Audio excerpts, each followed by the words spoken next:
Okay. Hey guys. So I wanted to come on and talk to you all about three ways that you can naturally lower your blood sugar. And this does not include metformin or Ozempic. Okay. Hey guys. So I wanted to come on. And the reason why I really wanted to come on and do this live is because I'm finding that more people are seeking me out because they want to get off of their medications, specifically the metformins, the Monjaros, and the Ozempic. Whereas initially, when I started my business, everyone just wanted to lose weight. Like that was it. They just came to me because they wanted to lose weight. But now they're saying that it is possible to get off of their pharmaceutical medications, to not just manage their chronic diseases, but actually reverse them. So, like I said, I wanted to come on and give you all my three tips to effectively manage your blood sugar. So, the first tip is going to be making sure that you take a balanced approach to your meals. So, most of us eat a diet that is very high in carbohydrates, and we don't even realize it. Okay. But if you want to turn your health around, if you want to lose weight, if you want to manage your blood sugar, you have to get an understanding of macronutrients and how they affect your body. So let's talk about that. So macronutrients are protein, fat, and carbohydrate. And the only macronutrient that has an immediate effect on our blood sugar is carbohydrates. Okay. And so many people see carbohydrates as an enemy. And what I want you to understand is that it is not the enemy. And when you take a balanced approach to your meals, when you have carbohydrates paired with a protein and a fat, it will actually take your health to the next level. So we just want to make sure that we're eating the right types of carbohydrates. And so when you make sure that at all of your meals, breakfast, lunch, and dinner, that you have a protein, that you have a fat, that you have a healthy source of carb, a healthy source of all of those things, that will help to balance your blood sugar. Because what I find is that we're eating just carbs all throughout the day, and we're also snacking all throughout the day. So that's literally sending your blood sugar on a roller coaster. So let me tell you what I mean. So for, let's say, for instance, you eat breakfast and that breakfast is cereal. So cereal is a carbohydrate. It has very little protein, if any fat in it. So we said that carbohydrates are the only macronutrient that have an immediate effect on your blood sugar. So it's shooting your blood sugar up. And then once that meal has ran its course, it drops. So then a lot of us get hungry a couple hours later, or maybe even an hour later.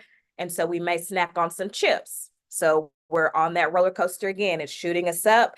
And then once it's run its course, we're dropping. And then probably a little bit later, we're having maybe a meal this time. And it is, what's a good example of a meal?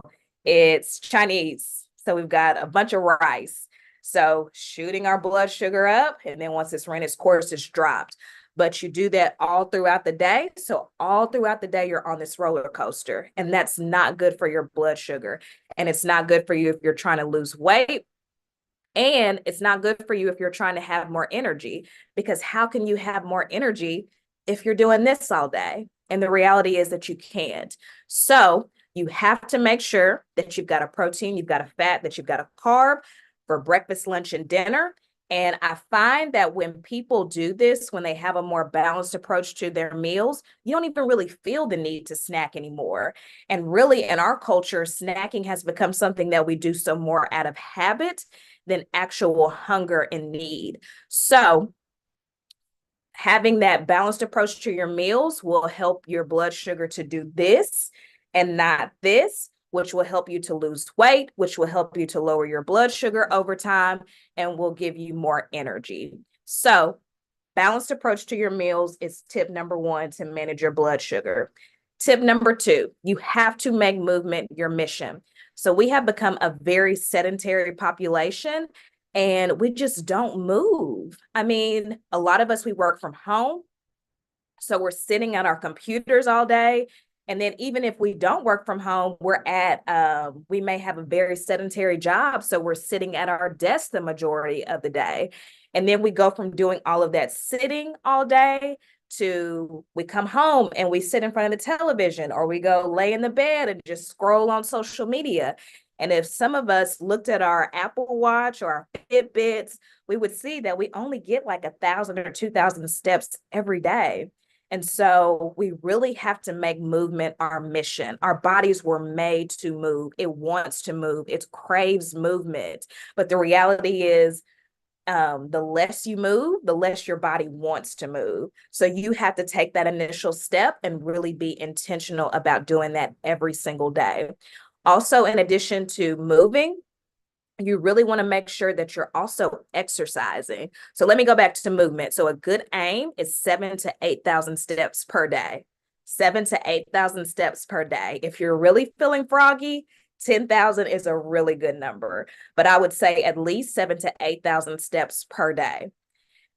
So, like I was saying, also making exercise a priority.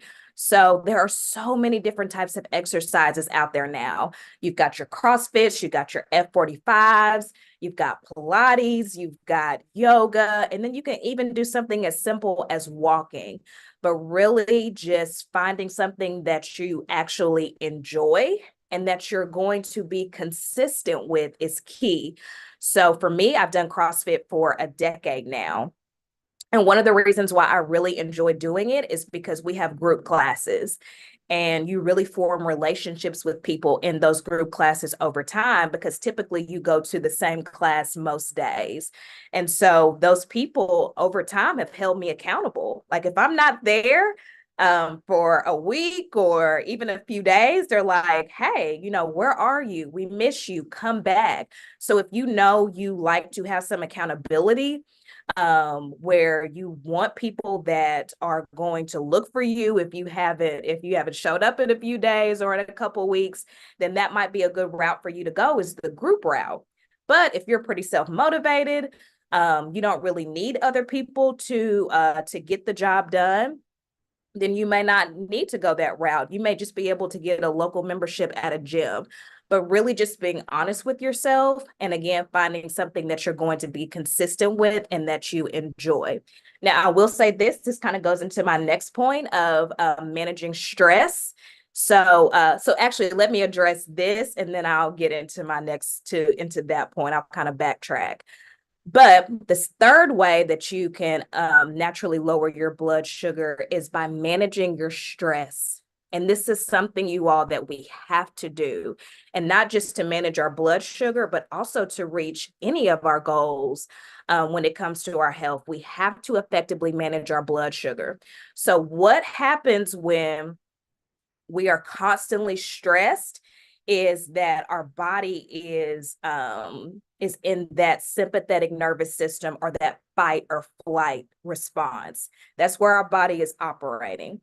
And the reality is that we live in such a stressful society now. We are just super stressed. And most people that I talk to, the number one source of stress is their job. They are stressed out about their job. Very rarely do I have people tell me that they're stressed out because of their spouse or because of their children. Like probably 95% of the time, it is your job. So most of us are at our job 40, 50, 60, 70 hours a week.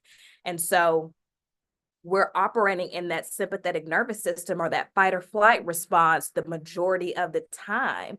And the reality is, it's not supposed to be like that. If you remember learning about the fight or flight system, it's really only supposed to be activated when we're in a stressful response state, like when something major is happening, like we're being chased by a bear or a lion, or someone has broken into our house. It literally gives us the ability to be able to fight or flee. But like I said, a lot of us are staying in that state for an extended period of time because we're in a constant state of stress. So when your body is operating in that system, it's releasing cortisol, it's releasing epinephrine, it's releasing norepinephrine. And if you know anything about those hormones, you know that shoots everything up. When I worked in the hospital, we would give norepinephrine and epinephrine to people that were on their way to glory, as we like to say, that were literally coding or about to code. And that would get their heart rate up, that would get their blood pressure up, that would send all of their systems up.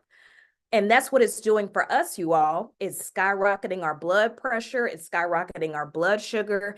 It's causing us to gain weight. And it's simply because we're operating in that state. So if we want to see a change in our health, we have got to get out of the sympathetic nervous system and into the parasympathetic nervous system, or into that rest and digest state.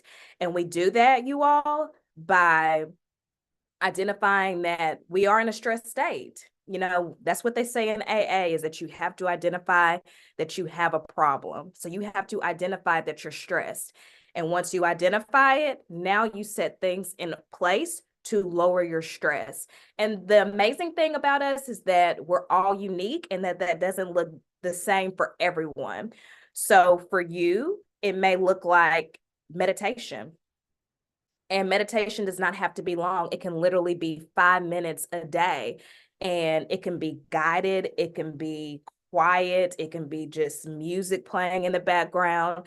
But finding a way to really center yourself, be alone with your thoughts, and just really set yourself up for success for the day, being really intentional about doing that on a daily basis. And maybe even doing it when you find yourself getting overwhelmed.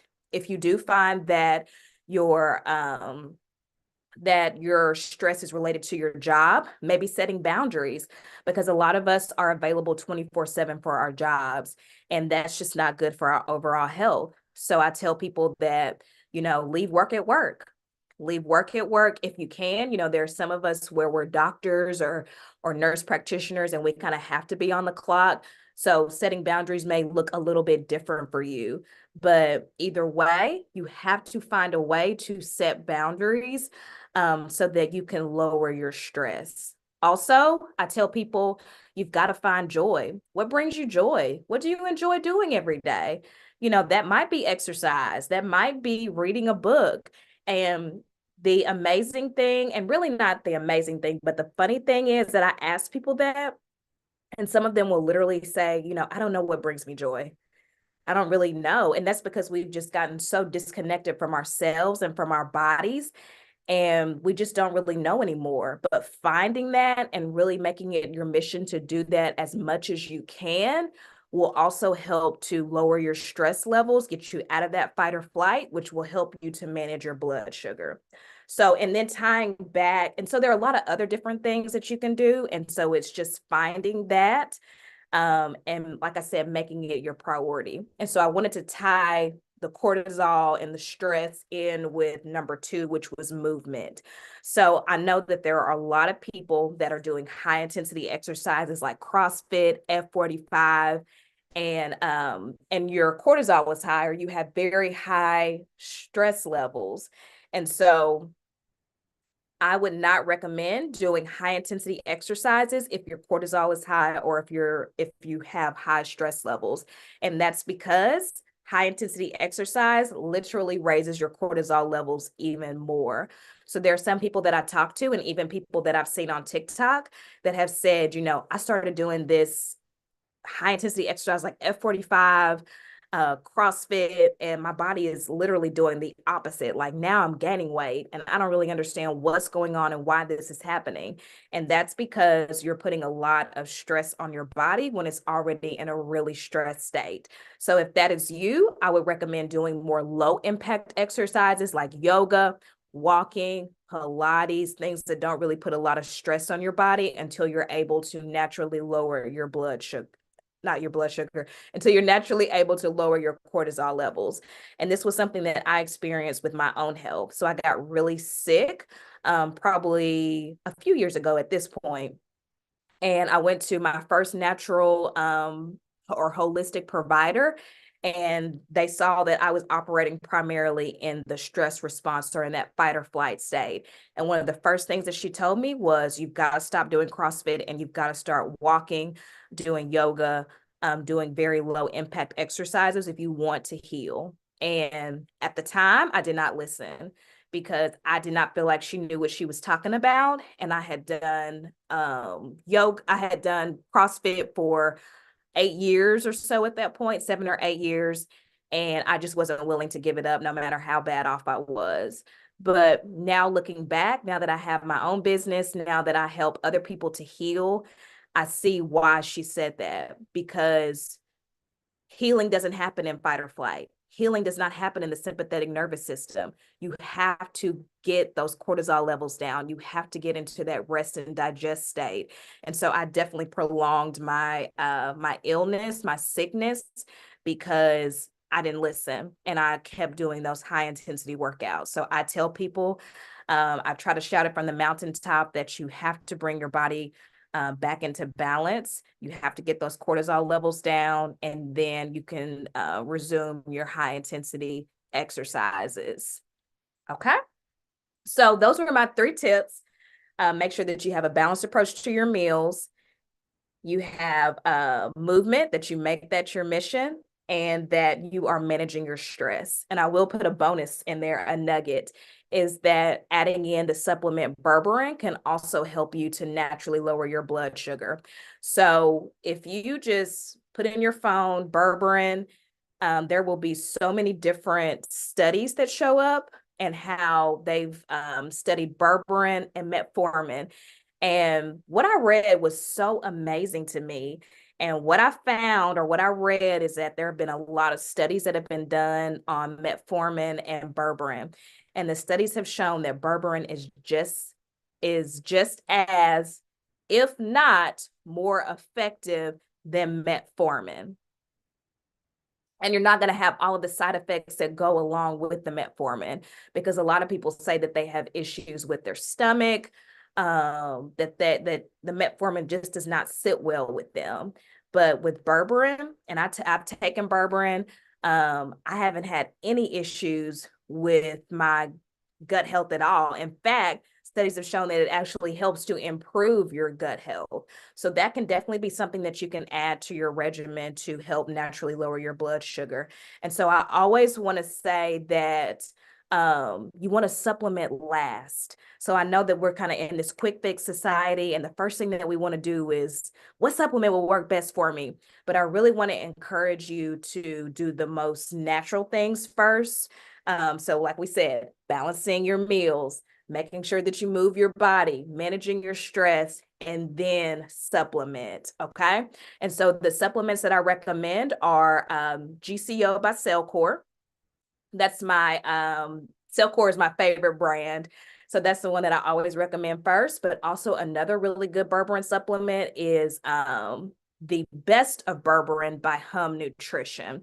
And I think they actually have a sale going on right now that if it's your first time with them, that you can get 30% off. But that's another supplement that I've taken myself, and I've seen really positive results from it.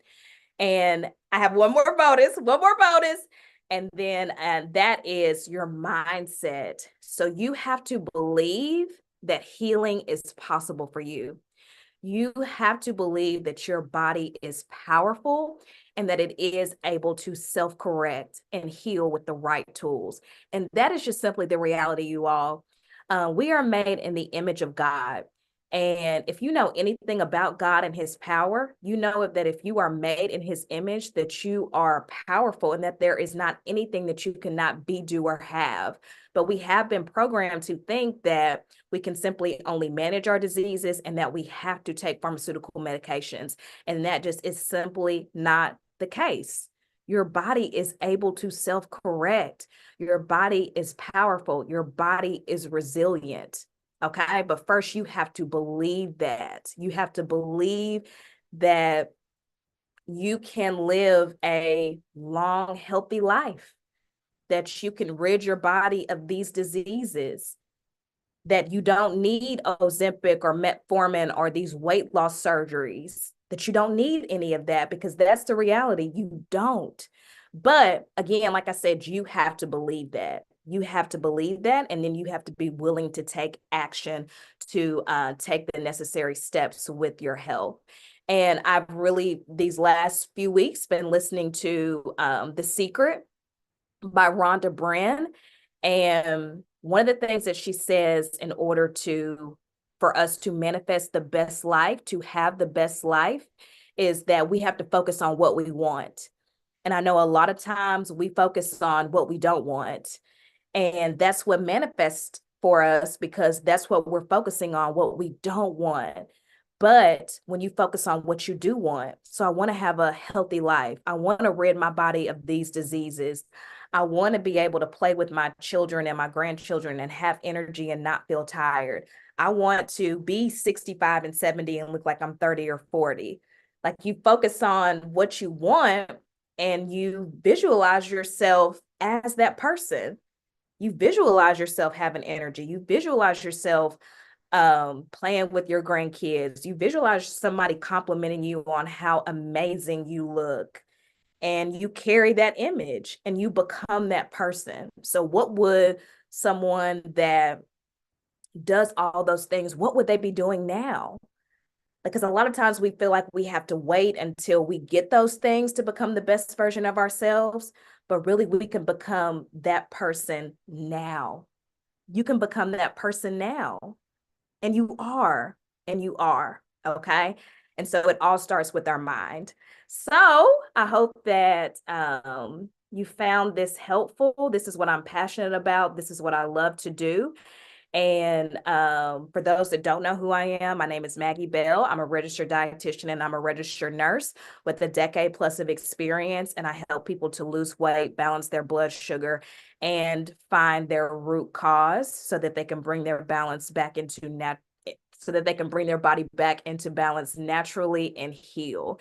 And I have been able to heal my own body. And I did it initially the traditional way, where I went to doctors and they prescribed me pharmaceutical medications, and that didn't work for me. And so I went the holistic route, and literally my life was transformed. And that's how I was able to see that we have everything that we need here on this earth in order to survive and thrive. And so I want to empower you to think and feel and know the same thing. So if you are interested in working together, you can schedule a free discovery call with me where I dive deep into your health, figure out what your goals are, and see if we would be a good fit to work together. So thank you all so much for watching the replay. And if you're on here live, thanks for being on. And I will see you all next